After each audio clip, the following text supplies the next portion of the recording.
Good evening, class.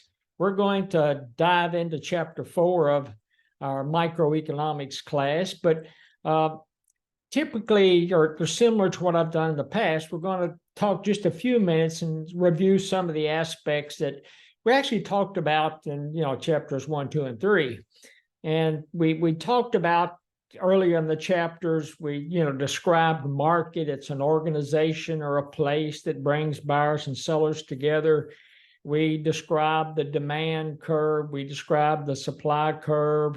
We talked about shifters for both supply and demand. As you move along either the demand curve or move along the supply curve, we're talking about, if you're on the demand curve, you're talking about as you move along, you're talking about quantity demanded. If you're moving along the supply curve, you're talking about quantity supplied. But when the demand and supply shifters cause movements in the curve, you're talking about changes in the overall demand or changes in the overall supply, and the curves either shift to the left or right. So those are what we were considered our demand and supply shifters. Also, we will continue to talk about and emphasize the benchmarks or the foundations that set economics apart from other social sciences. And we talked about social sciences just in general study choices, why individuals, why organizations make the choices they do. And in doing the analytical and the research piece of it, those social sciences try to follow scientific method as much as possible. But what sets economics apart from anthropology, political science, psychology, sociology is that economists are concerned with opportunity cost. They are concerned with self-interest, and self-interest implies optimization. And they're also concerned about individuals and or companies in general making decisions, or their decisions are driven by margin. So making decisions at the margin.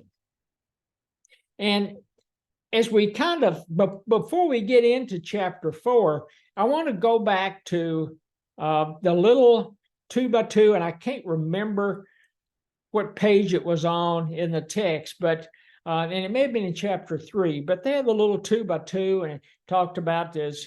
I think it had supply at the top, and it may have said increase in supply, decrease in supply, maybe increase in demand, decrease in demand, and what happens with prices and quantities.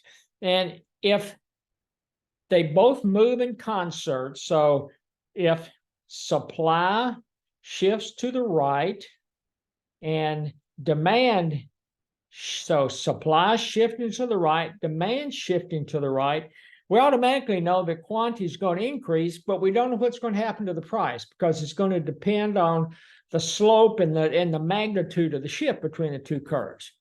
If they both shift to the left, so you've got your supply up here and it's shifting to the left, you got your demand down here and it's shifting to the left, we automatically know that quantity is going to decrease. But again, we don't know what's going to happen to the price, the equilibrium price and the equilibrium quantities. If we have supply, so you've got supply shifting to the left, but you've got demand shifting to the right, we know that price is going to increase, but we don't know what the magnitude of the change in quantity is going to be. And then lastly, if you've got supply shifting to the right and demand shifting to the left, we automatically know price is going to fall. But again, we don't know what's really going to happen to the demand on the quantity side of the house. So that 2x2 table it's going to be invaluable to you as we go through the rest of these chapters in the text. So you might want to, let's say in your dorm room, you've got a bulletin board, and you might want to go to the library, Xerox a copy of that little 2x2, or if you don't have a copy of the text, make your little 2x2 on some notebook paper and put that thing up on the wall so you can refer to it whenever you need to. And with that in mind, we're gonna jump into economic models. And remember that when we talked in one of the earlier chapters, economic models are in place because economists want to explain what's going on in the world around us. We want to predict how the markets will respond to certain events, shifts in supply, shifts in demand, maybe how they're going to respond either in the supply or demand shifters, or how they may respond to macroeconomic information, or they may respond to, global information, what global markets are going to do are going to impact the United States markets and vice versa. And then we also want to prescribe solutions to perceived economic problems. So again, at the end of the day, what do we try to do as economists? We try to explain, we try to predict, and we try to prescribe. Are we good at it? Probably not as good at it as we'd like to consider ourselves, but we are somewhat adept at least going through the motions and laying out some rationale. Now, whether our rationale always works to perfection it's up for debate.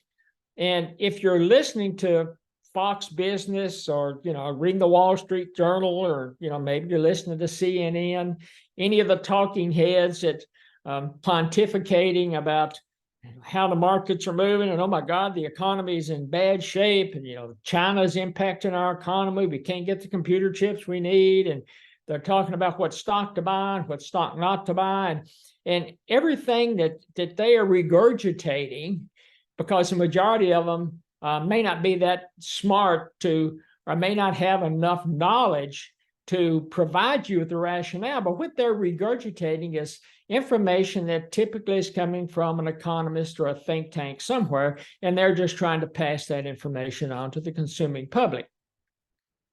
So, and just to give you an example, as an economist, well, let's see. So I worked in healthcare the majority of my life, and it's not out of the ordinary for the chief medical officer of a health plan or the CFO of a health plan to come to an economist, and we're sitting back in our offices or sitting in our cubicles, probably with the lights down low, and we're typing, programming some stuff on a computer, or we're working on some kind of a high-powered mathematical formula or a big spreadsheet, and they'll come in and say, I saw on the news today that CMS is going to change some of the program parameters for Medicare or Medicaid. And since we are since we provide a book of business, or that's one of the lines of business that we have within the health plan, what's that going to do to not only our expenses within the healthcare environment, of healthcare space, but what's that going to do to our revenue? Likewise, you may get a call on Friday afternoon from the CFO, and he's beside himself, and he's just read on the internet that the FDA has approved some new drug for diabetes, or some new drug for cancer. And he's saying, oh man, it's approved this after I just found out about it, and it's supposed to take effect on Monday morning. What do you think that's going to do to the healthcare expenditures in that particular space of the lines of business we have? So as an economist, you're frantically reading the internet, trying to find information. You're building spreadsheets. You're trying to explain the information that you have and how that's going to impact it, so you can sit down with him first thing Monday morning and talk him through, or talk her through, what the impact, not only the magnitude, but what the return on investment may be, or the dollar and cents that it's going to impact the health plan. So, and that's on the health plan side. And if you're working on the other side of that financial coin in the healthcare marketplace, you're doing the same thing. If you're working for a provider, you're trying to figure out what's it going to do. On the health plan side, you're more concerned about the impact on healthcare expenditures. If you're on the provider side and you're worried about CMS and Medicare and Medicaid, or you're worried about the FDA, you may be more concerned about on the revenue side. So it depends on what side of that financial coin you're working on. But one way or the other, you're doing some explaining, you're doing some predicting, you're prescribing, you may be doing some forecasting on the model. So it's really interesting work, but sometimes in a crisis situation, it can get a little tense. And the text, I guess, to give you a flavor of what could be happening, and to kind of piggyback on, again, that little 2x2 that we talked about earlier, they go into some explanations, and they pick three models. They pick three models that are going to, again, explain, predict, prescribe in three different markets. And they've chosen computer markets, they chose oil and gas, and they chose the stock market. And so what they're looking at in the computer market, they talk about, and I can't remember the exact dates, but in let's say the early 80s, you didn't have much in the way of computer power. And over time, through improvements in technology, again, when we talk about factors of production, you've got labor, you've got capital stock, you've got natural resources, you've got technology, and you've got entrepreneurship. And those are two of the big drivers in the factors of production that have helped the computer industry move forward just leaps and bounds. And it's the improvement in computing power has just exponentially exploded, especially in the last few years. And what they were talking about is, in most cases in the computer market, you haven't had too many issues with, I guess, the supply issues. And when I say supply, more the component parts issues. We had some issues during COVID that brought a screeching halt to some things. But for the most part in the computer industry, you're making chips, you're making the box it goes in, you're driving, internal RAM, and, all of the techie, geeky computer passwords that you hear. But what has happened in the computer market is, so supply has increased, demand has increased, and a lot of that has been driven by increases in what? Income. So increases in income, increases in purchasing power, just the level of living that we have here in the United States. So as supplies increased and demand has increased, what's really happened? Well, if you go back to your 2x2, you've got them both moving to the right.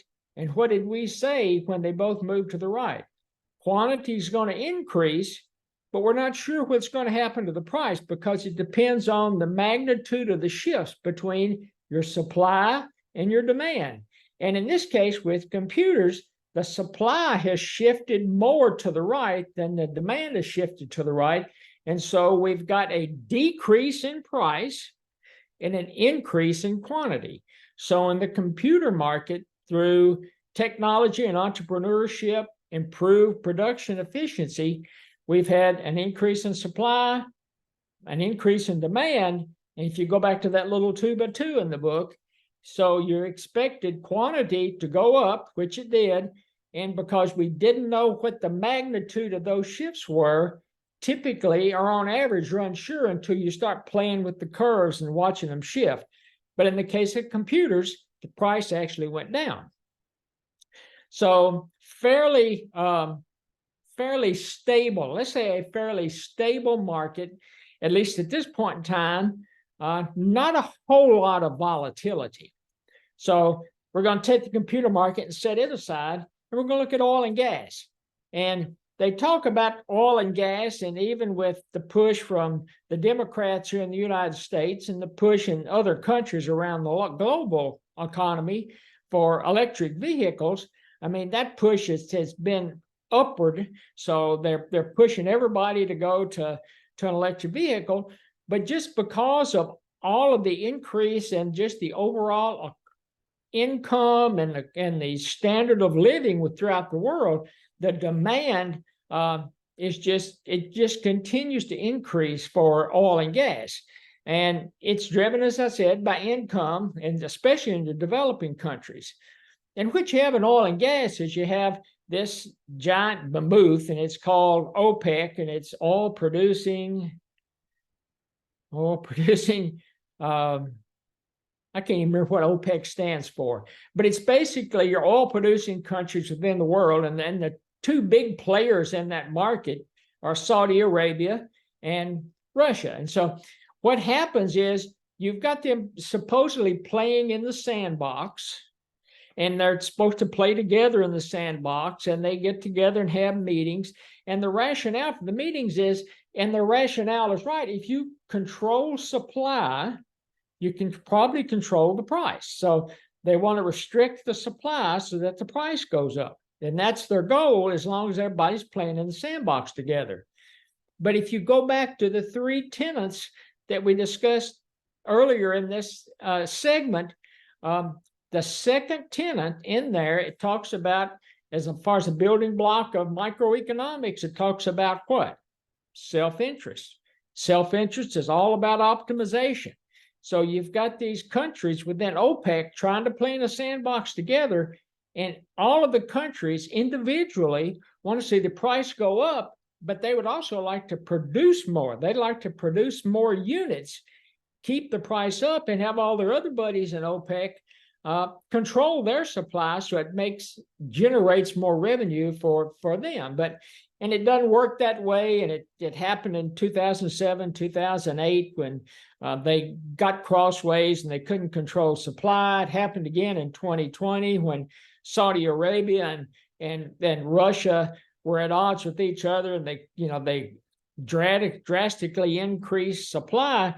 But at the same time, demand fell. And why did demand fall in 2020? Think back to what happened in 2020, not only in the United States, but throughout the world. COVID started coming in late 2019, and it was in full swing in 2020, especially like March and April of 2020. You had, not only in the United States, but in a lot of countries around the world, it was lockdown mode. Everybody was locked down. Nobody was getting out and moving. Nobody was driving. Demand fell. So you had supply going up. So supply shifting down to the right. Demand's falling. It's coming back down here to the left. And what you had was you had an issue where, as we said, quantity dropped. But at the same time, when quantity dropped, the price also fell too. So, price going down, quantity, we're not sure what happened, but in that case, quantity fell too. So an issue, a unique situation that ended up hurting the OPEC nations because of something that Saudi Arabia and Russia couldn't play in the sandbox together. So what that has in that market, so on our second market, oil and gas, it's a very volatile market. And all you have to do is just watch the price of crude oil, watch the price of crude oil, watch the price of natural gas, watch the price at the pump when you go to pump gasoline. It's an extremely volatile market. And the volatility is because you have OPEC not able to control their countries, their individual members, and they have control, sometimes controlling the supply and demand of the gasoline and diesel fuel throughout the world. So again, an extremely volatile market. So we're going to take oil and gas, set it aside. So you had computers, not a lot of volatility, oil and gas, a whole lot of volatility. And then and we'll get into it a little later in the text, especially with agricultural products, but you can get an idea of what you think the price of oil and gas is going to do in the future by looking at the markets. So for oil and gas, there's a market for what they call the spot price. So that's the price of a barrel of crude oil today. And you've also got what they call futures prices. And that's individuals in the market trying to make a profit by betting based on their perception of what the market's going to do in the future. And they are buying and selling futures. They're buying and selling options on what the future is going to be. And so it gives them the opportunity to make profits based on what their perception is of what's going to happen in the market. So you've got a lot of things creating volatility in the gas and oil market. We're going to take and set that aside. And now we're going to talk about the stock market. And the stock market is, for the most part, driven by the factors of production, labor, capital stock, natural resources, technology, entrepreneurship. Because what drives the stock market? The stock market is shares in corporations, households, universities, retirement funds, all buying shares, trying to, and again, based on perception of the future of what these shares of stocks in individual companies are going to be, it's driving the volatility of the stock market. And what we'll do is we want to stop here for just a quick second and talk about just business organizations, because business organizations are the backbone of the stock market. And so if you think about it, if you're I'm an independent consultant now, and I'm doing consulting work on the provider side of the healthcare market. So I'm what's considered a sole proprietor. And my business, it's the profit that I make from my business is taxed at my personal income level.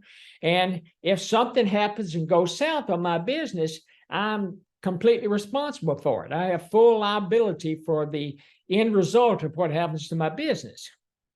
If I go to the doctor in the morning, it's a group of physicians and they have a partnership.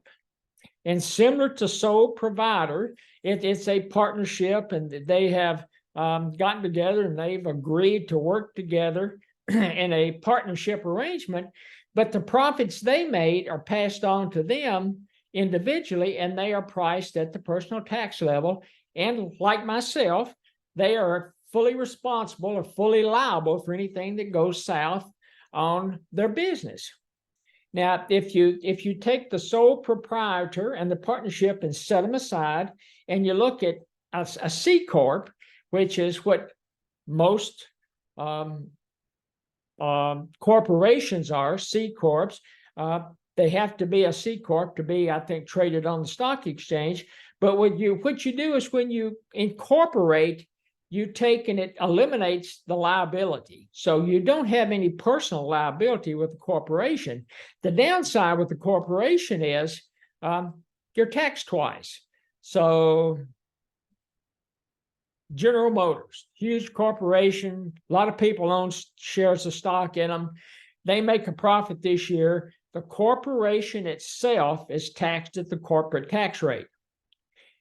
What profit they have after that is they can do one of two things. They can either withhold it for future changes to the corporation or future changes to capital stock, and that's called retained earnings. And remember, when we talked about the decisions of what to produce, how to produce it, whom is it going to be produced for, and we talked about that fourth thing that the text didn't mention, but it's what do you hold in reserve for future development and future growth. And that's what these corporations do on the retained earnings. They hold some, they put it aside for future growth. And they also have the opportunity to take and pass on to the shareholders what they call dividends. They may have a 4% dividend that they pass on to you as a shareholder. And the unfortunate thing is, it's already been taxed once at the corporate level. As they pass it on to you, the shareholder, then you're going to be taxed at the personal level. So it's what they call double taxation on a corporation. And you ask, why, then why do you incorporate? And the reason is you do. The main reason, or a lot of people think is the main reason, or at least a driving reason, is because it eliminates liability. Now, there is one type of business entity that the book doesn't talk about, and that's a limited liability. And it is a business entity that you eliminate the personal liability, but it's not double taxed like a corporation. And so the dollars are passed on, and it's only taxed once in personal tax. A couple of other things to talk about. When you're talking about corporate stock, it represents ownership in the corporation. So you may have 100 shares, 1,000 shares. You're only, if you're an individual investor, you're just small potatoes in the grand scheme of things, but still, you have ownership in whichever corporation you decide to buy stock in. And if a corporation is selling new shares, it's typically considered an IPO. Then there was a couple of IPOs, I think last week, that went public. And then, so you've got these new shares out through an IPO, and then you've got the secondary market. And the secondary market is the New York Stock Exchange. And you can consider those as used shares of stock. They've been issued once and they've been sold multiple times, constantly trading those shares of stock on, and we said, the New York Stock Exchange. And again, the stock market, New York Stock Exchange just happens to be one of them. Again, it's a market, it's an organization that brings buyers and sellers together. Buyers and sellers together, and make sure both of them, both the buyers and the sellers, function according to the contractual arrangement to buy and sell shares of stock. And it's a place where you can, put in an order to buy stock with a broker, or there's multiple brokerage houses out there that'll buy your stock or sell your stock for you. But again, it's a marketplace, brings everybody together. And when we want to look at the demand and supply in the stock market, it's driven by a couple of things. It's driven by mainly the flow of information, and flow of information with technology as it is almost instantaneous in that stock market.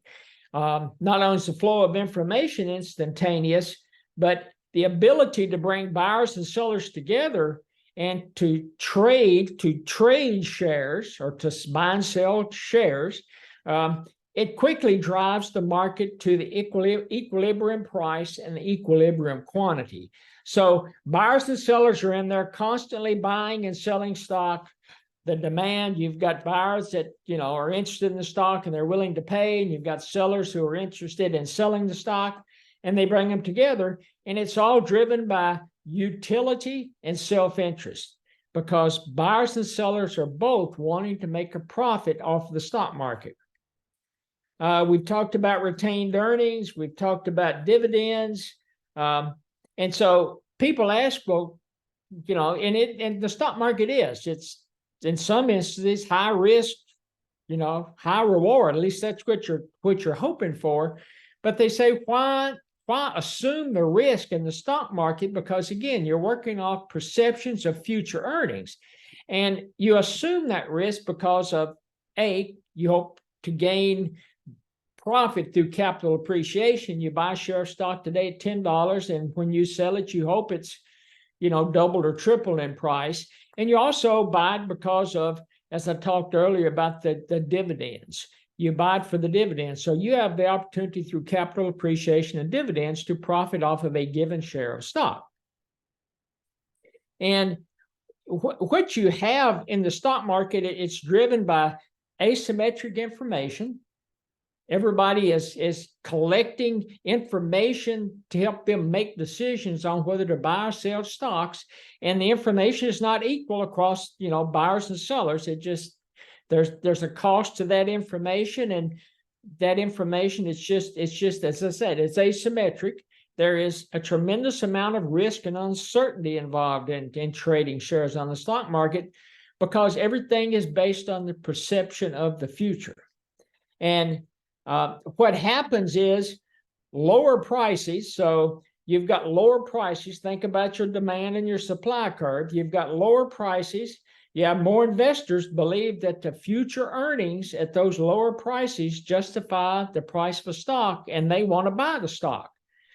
What you have at higher prices, you've got more investors believe the future earnings don't justify the prices, and the investors are willing to sell. So as you have shifts in the supply and demand on your stock market on any given stock, and again, it's being driven by information off the internet. Google's got information. You've got, Fox Business is constantly, there's an entire channel that they just talk constantly about what the market's going to do, and you need to buy this stock, you need to sell this stock. So you've got all of this asymmetric information that everybody is trying to assimilate and trying to decipher and trying to make their decision on whether to buy and sell stocks. And so what you have is you have new information coming in, you have uncertainty and risk driving the market. And again, it's the desire of self-interest. It's one of those three building blocks that differentiates social sciences, economics from the other social sciences, and it's that desire for self-interest that drives especially the volatility in the stock market. So the text has gone through three markets.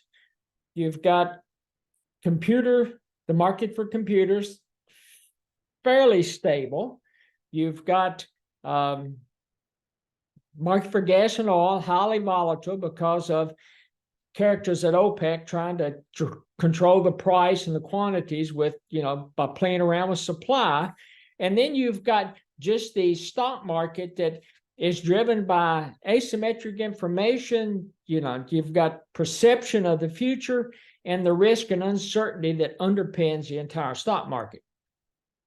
So with that, we're going to stop and kind of regroup. And when I come back, I'm going to talk for a few minutes about what happens when we have government intervention. So thanks for joining, and I'll talk to everybody in a few minutes.